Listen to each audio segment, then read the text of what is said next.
YouTube থেকে আয় করার জন্য এক বা একাধিক চ্যানেল খোলেন, কিন্তু নিয়মিত ভিডিও দিলেও অধিকাংশ চ্যানেলেই ইউটিউবের মনিটাইজেশন বা অর্থ পাওয়ার সুবিধা চালু হয় না।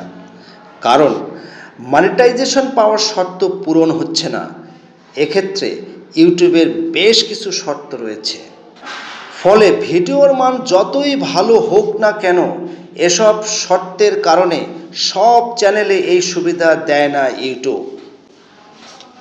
যেমন, কমিউনিটি নীতিমালা ভঙ্গ করলে, ইউটিউবের কমিউনিটি নীতিমালা না মেনে ভিডিও তৈরি করলে চ্যানেল মনিটাইজেশনে অন্তর্ভুক্ত হবে না।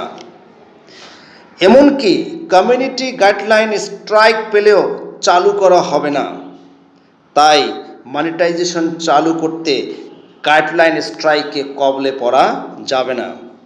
কৃত্রিমভাবে ভিডিও দেখে সময় বাড়ালে অনেকেই পরিচিত ব্যক্তি বা প্রতিষ্ঠানের মাধ্যমে অন্য ডিভাইস থেকে নিয়মিত নিজেদের তৈরি ভিডিওতে ক্লিক করে ভিডিও দেখার সময় বাড়ানোর চেষ্টা করেন, কিন্তু একই ডিভাইস থেকে একই চ্যানেলে বারবার ভিডিও দেখা হলে চ্যানেলে মনিটাইজেশন সুবিধা দেওয়া হয় না। অন্যের ভিডিও বা অডিও ব্যবহার, অন্যের মেধাস্বত্বে করা ভিডিও বা অডিও ব্যবহার করা চ্যানেলগুলোই মনিটাইজেশন চালু করা হয় না।